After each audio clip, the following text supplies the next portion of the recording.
Hey guys, Rob from Georgia here with you, aka VHS82 apostrophe, with another episode. I believe it's 31 of my Something Weird, Just a Thought. And another reading from H.P. Lovecraft.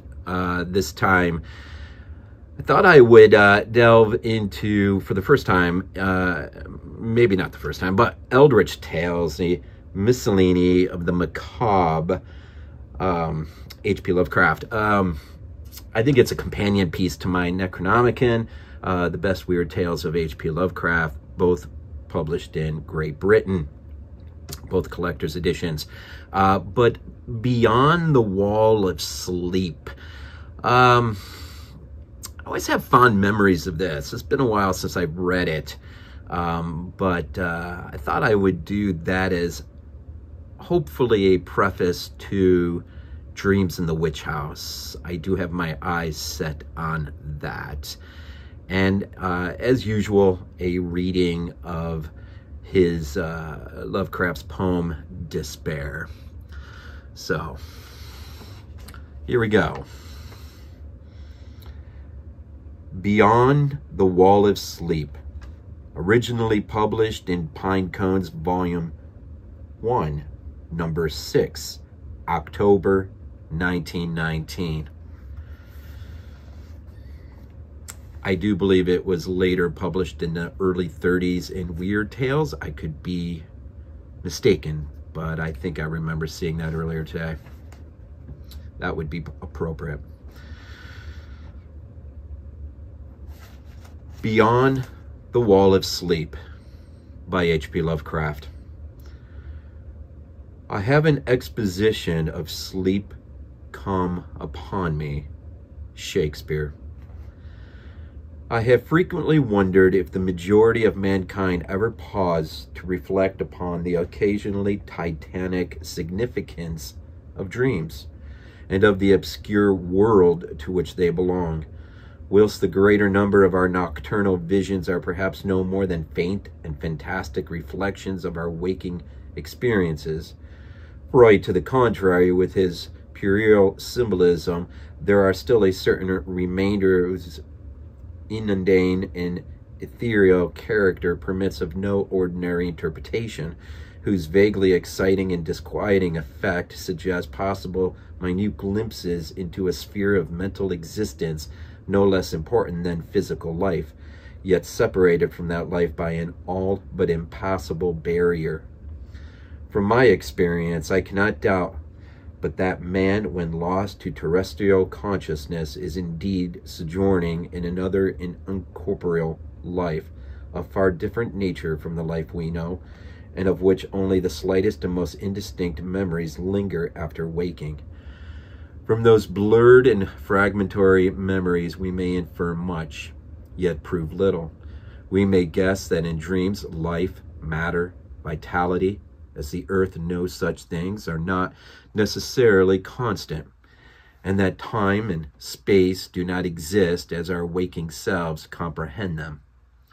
Sometimes I believe that this less material life is our truer life, and that our vain presence on the terraqueous globe is itself secondary or merely virtual phenomena.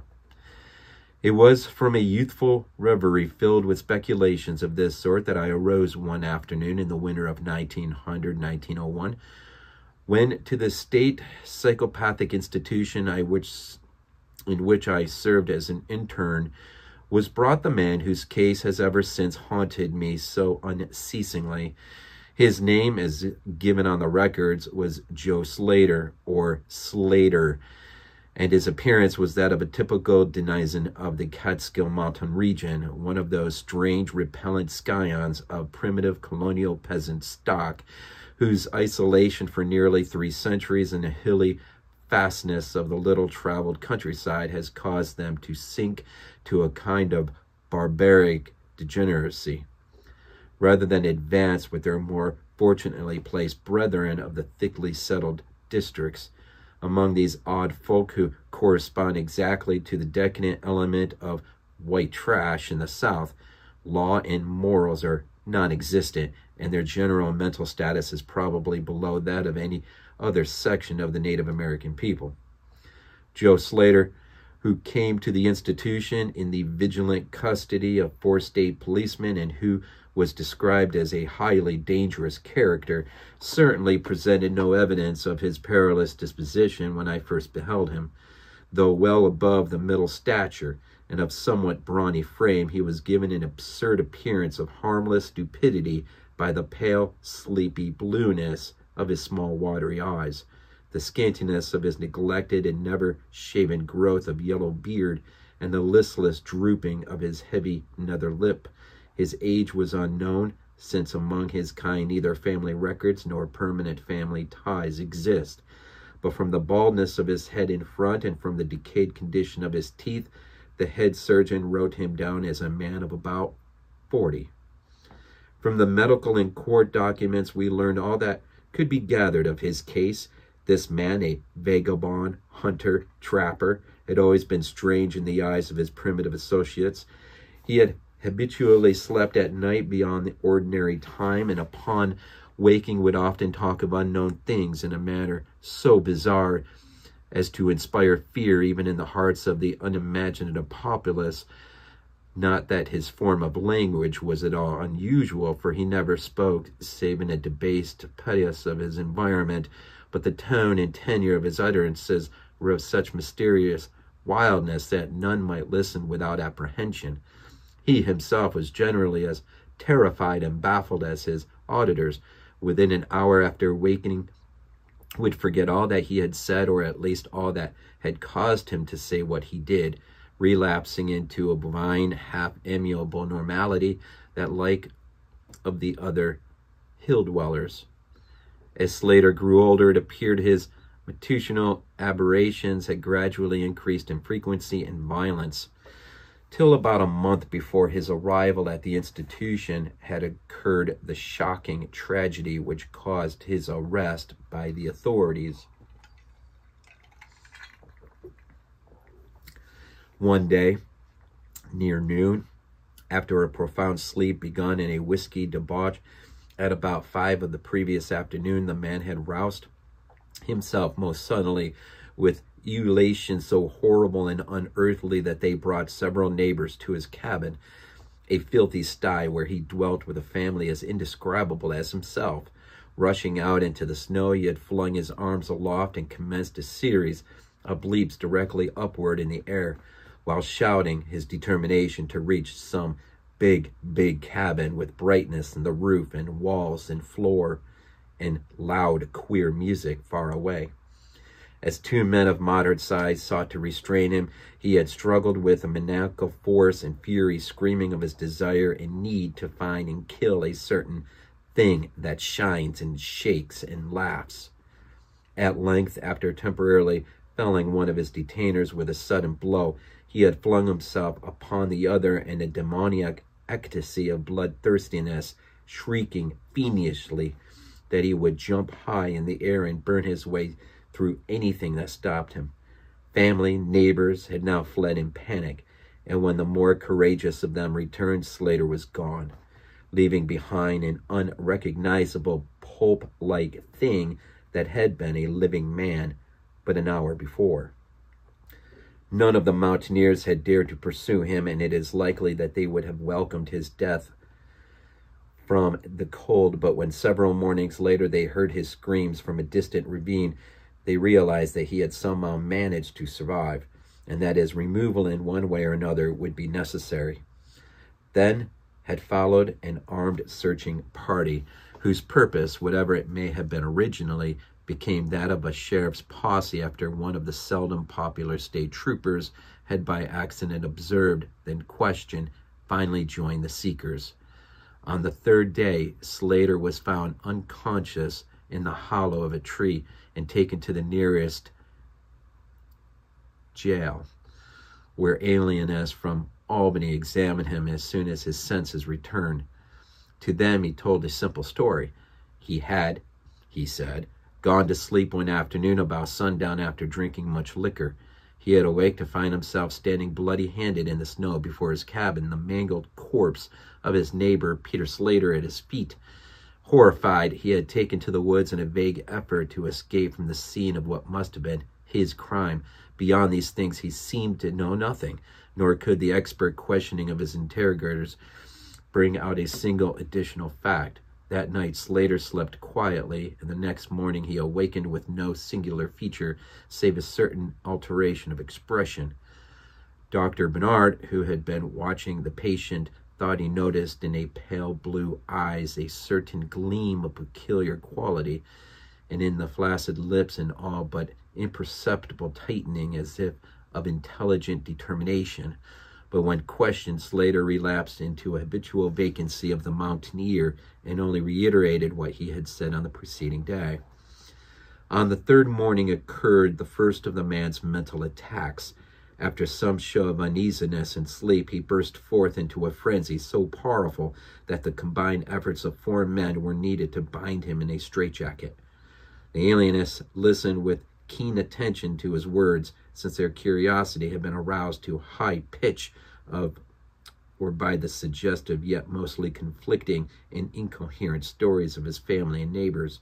Slater raved for upward of 15 minutes, babbling in his backwood dialect of great edifices of light, oceans of space, strange music, shadowy mountains and valleys.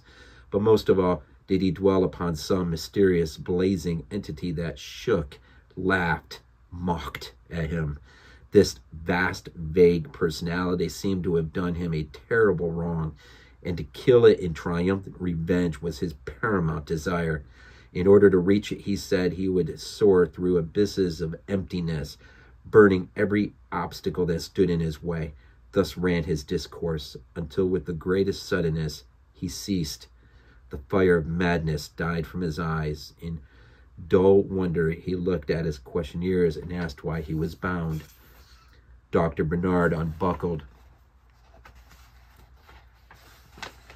the leather and harness and did not restore it till night, when he succeeded in persuading Slater to don it of his own volition for his own good.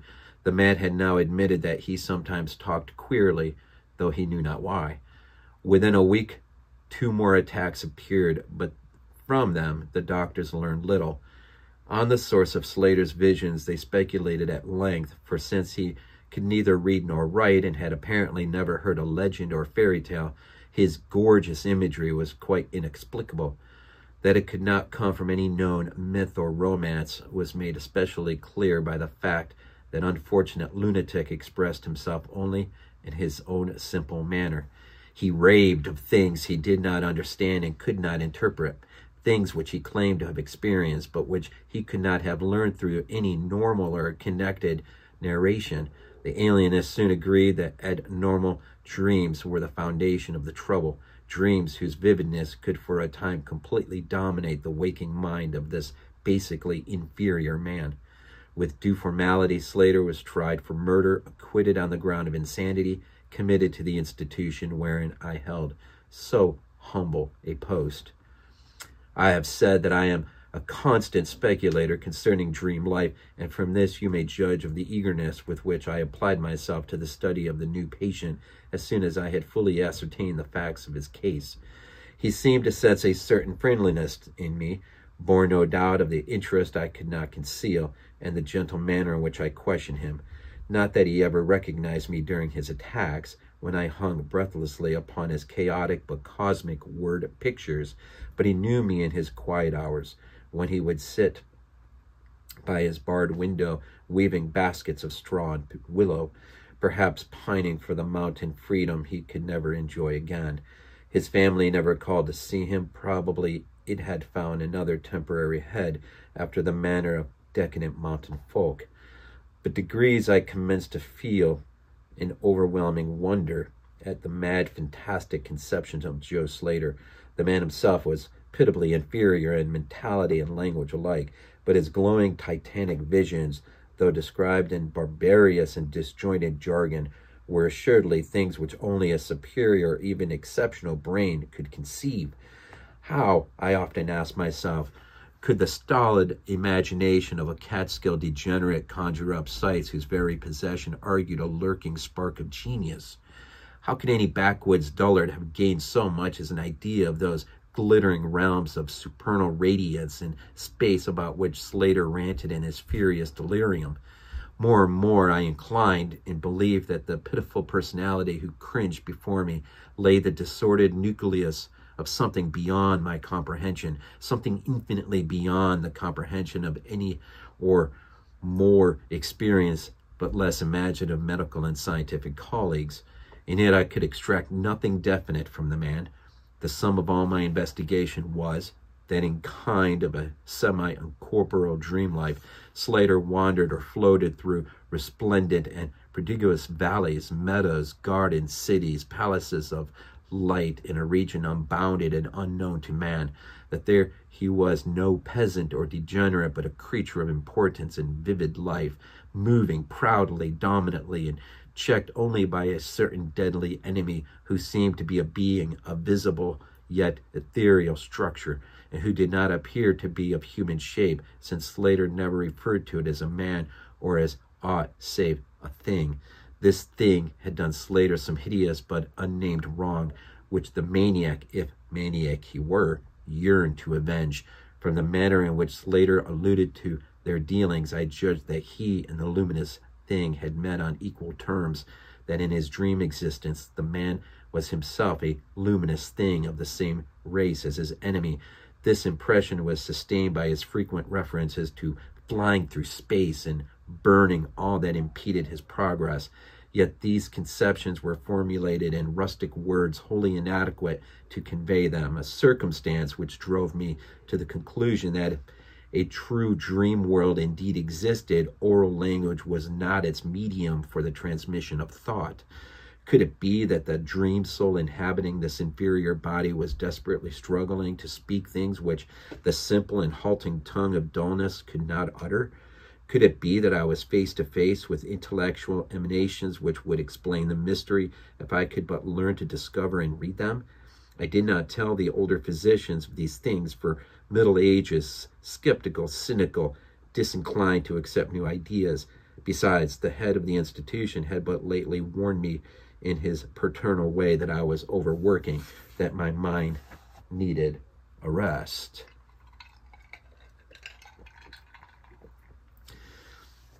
It had long been my belief that human thought consists basically of atomic or molecular motion convertible into ether waves of radiant energy like heat, light, electricity.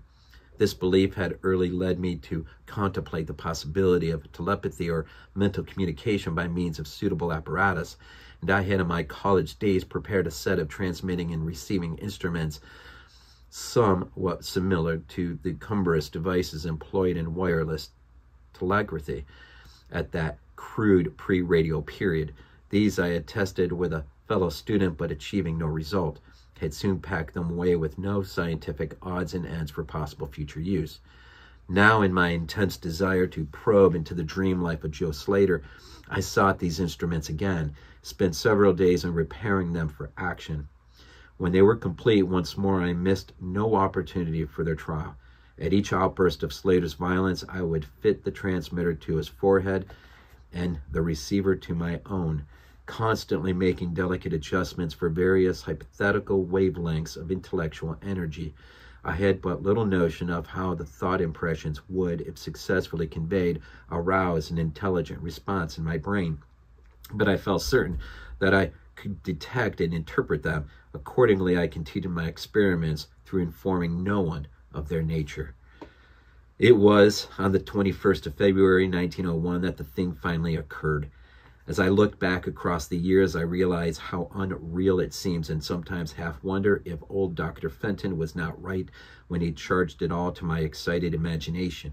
I recall that he listened with great kindness and patience when I told him, but afterward gave me a nerve powder and arranged for half a year's vacation, in which I departed the next week.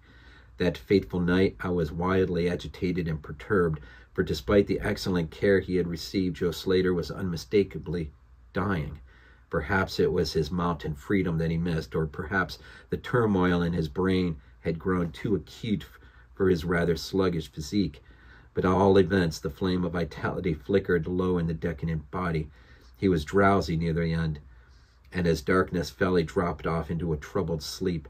I did not strap on the straitjacket as was customary when he slept.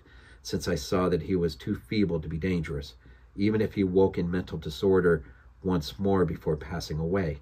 But I did place upon his head and mine the two ends of my cosmic radio, hoping against hope for a first and last message from the dream world in the brief time remaining. In the cell with us was one nurse, a miniature fellow who did not understand the purpose of the apparatus or think to inquire into my course. As the hours wore on, I saw his head droop awkwardly in sleep, but I did not disturb him. I myself, lulled by the rhythmical breathing of the healthy and the dying man, must have nodded a little later. The sound of the weird lyric melody was what aroused me. Chords, vibrations, harmonic ecstasies echoed passionately on every hand, while on my ravished sight burst the stupendous spectacle of ultimate beauty. Walls, columns, architraves of living fire breathed effulgently around the spot where I seemed to float in air, extending upward to an infinitely high vaulted dome of indescribable splendor. Blending with this display of palatial magnificence, or rather supplanting at times in kaleidoscopic rotation, were glimpses of wide plains, graceful waves, high mountains, inviting grottos covered with every lovely attribute of scenery which my delighted eye could conceive of, yet formed wholly of some glowing ethereal plastic entity which in consistency partook as much of spirit as of matter. As I gazed, I perceived that my own brain held the key to these enchanting metamorphoses, for each vista which appeared to me was the one my changing mind most wished to behold. Amidst this Elysian realm I dwelt not as a stranger, for each sight and sound was familiar to me, just as it had been for uncounted eons of eternity before, and would be for the like eternities to come. Then the resplendent aurora of my brother of light drew near and held colloquially with me, soul to soul, with silent and perfect interchange of thought. The hour was one of approaching triumph, for was not my fellow being escaping at last from a degrading periodic bondage, escaping forever and preparing to follow the accursed oppressor even unto the uttermost fields of ether, that upon it might be wrought a flaming cosmic vengeance would shake the spheres? We floated thus for a little time, when I perceived a slight blurring and fading of the objects around us, as though some force were recalling me to earth, where I least wished to go. The form near me seemed to feel a change also, for it gradually brought its discourse toward a conclusion, itself prepared to quit the scene, fading from my sight at a rate somewhat less rapid than that of other objects. A few more thoughts were exchanged, and I knew that the luminous one and I were being recalled to bondage, though for my brother of light it would be the last time. The sorry planet shell being well nigh spent, in less than an hour my fellow would be free to pursue the oppressor along the Milky Way, and pass the hither stars to the very confines of infinity. A well-defined shock separates my final impression of the fading scene of light from my sudden and somewhat shamefaced awakening and straightening up in my chair as I saw the dying figure on the couch move hesitantly. Joe Slater was indeed awaking, though probably for the last time. As I looked more closely, I saw that in the solid cheeks shone spots of color which had never before been present. The lips, too, seemed unusual, being tightly compressed as if by force of a stronger character than had been Slater's. The whole face finally began to grow tense, and the head turned restlessly with closed eyes. I did not arouse the sleeping nurse, but readjusted the slightly disarranged headbands of my telepathic radio, intent to catch any parting message the dreamer might have to deliver. All at once the head turned sharply in my direction, and eyes fell open, causing me to stare in blank amazement at what I beheld.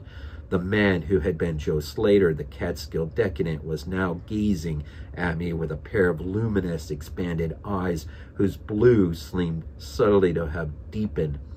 Neither mania nor degeneracy was visible in that gaze, and I felt beyond a doubt that I was viewing a face behind which lay an active mind of high order. At this conjuncture, my brain became aware of a steady external influence operating upon it.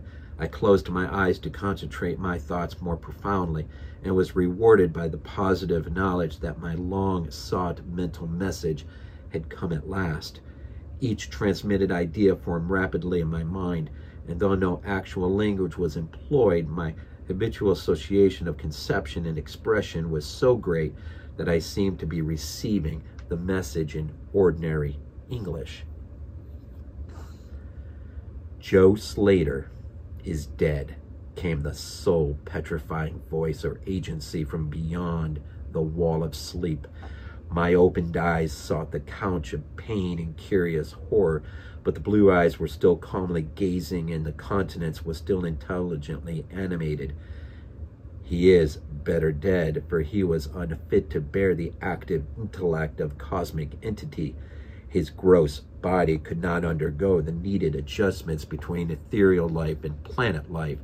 He was too much of an animal, too little a man, yet it is though or through his deficiency that you have come to discover me, for the cosmic and planet souls rightly should never meet.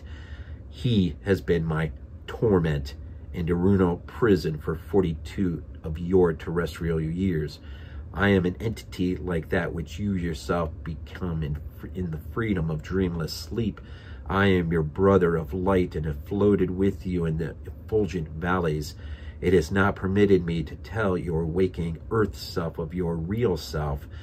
We are all roamers of vast spaces, travelers in many ages. Next year, I may be dwelling in the dark Egypt, which you call ancient, or in cruel empire of Sanshan, which is to come 3,000 years hence. You and I have drifted to worlds that reel about the red curious, dwelt in the bodies of insect philosophers that crawl proudly over the fourth moon of Jupiter.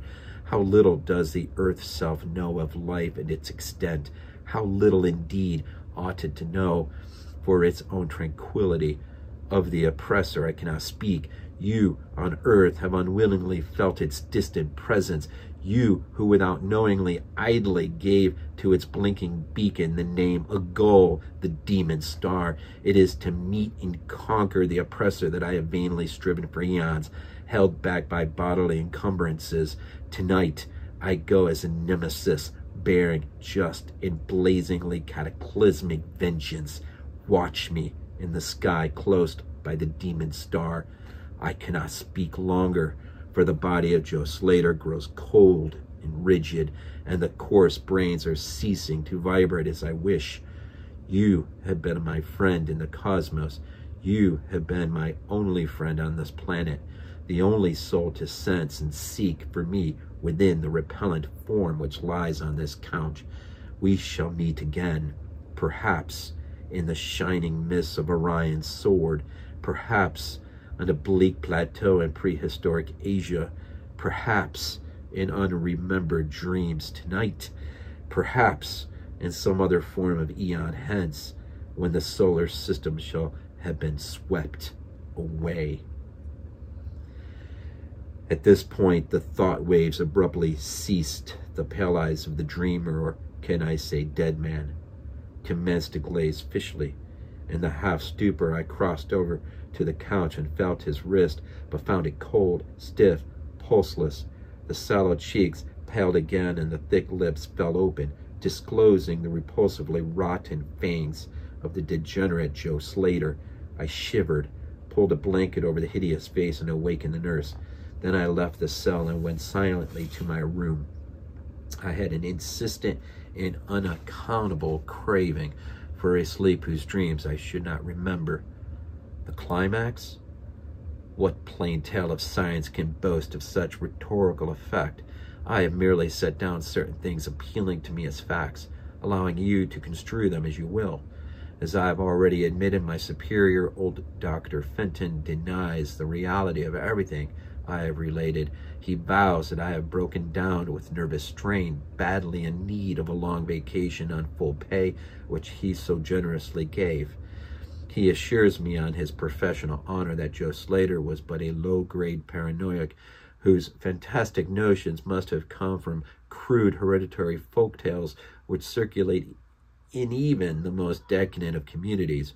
All this he tells me, yet I cannot forget what I saw in the sky on the night after Slater died. Lest you think me biased witness, another's pen must add this final testimony, which may perhaps supply the climax you expect. I will quote the following account of the star Nova Persei verbatim from the pages of that eminent astronomical authority, Professor Garrett P. Service. On February 22nd, 1901, a marvelous new star was discovered by Dr. Anderson of Edinburgh, not very far from a goal. No star had been visible at that point before. Within 24 hours, the stranger had become so bright that it outshone Capella. In a week or two, it visibly faded. In the course of a few months, it was hardly discernible with the naked eye. Thus ends Beyond the Wall of Sleep by H.P. Lovecraft. Hey guys, Rob from Georgia here with you, aka VHS82 apostrophe. Hope you enjoyed the reading of Beyond the Wall of Sleep by H.P. Lovecraft. As I said earlier, I thought I would end with a reading of his poem Despair, as I think it accompanies that story fairly well. Despair, first published Pine Cones 1, number 4, June 1919. The poem, written in response to the illness of his mother. By March, Mrs. Lovecraft would enter Butler Hospital, dying 2 years later. Although the poem is clearly heartfelt, it appears to owe much of its imagery and language to Poe's late poem for Annie, published in 1849. Despair by H.P. Lovecraft. O'er the midnight moorlands crying, through the cypress forest sighing, in the night wind madly flying, hellish forms with streaming hair, in the barren branches creaking, by the stagnant swamp pools speaking, past the shore cliffs ever shrieking, damned demons of despair. Once I think I half remember, ere the gray skies of November quenched my youth aspiring ember, lived there such a thing as bliss. Skies that now are dark were beaming, gold and azure splendid seeming, till I learned it all was dreaming, deadly drowsiness of this. But the stream of time, swift flowing, brings the torment of half-knowing, dimly rushing, blindly going, past the never-trodden lay. The voyager, repining, sees the grisly death fires shining, hears the wicked petrels whining, as he helpless drifts to sea. Evil wings in ether beating, vultures at the spirit eating, things unseen forever fleeting, black against the leering sky. Ghastly shades of bygone gladness, clawing fiends of future sadness, mingle in a cloud of madness, ever on the soul to lie. Thus the living lone and sobbing, in the throes of anguish throbbing, with the loathsome furies robbing, night and noon, peace and rest.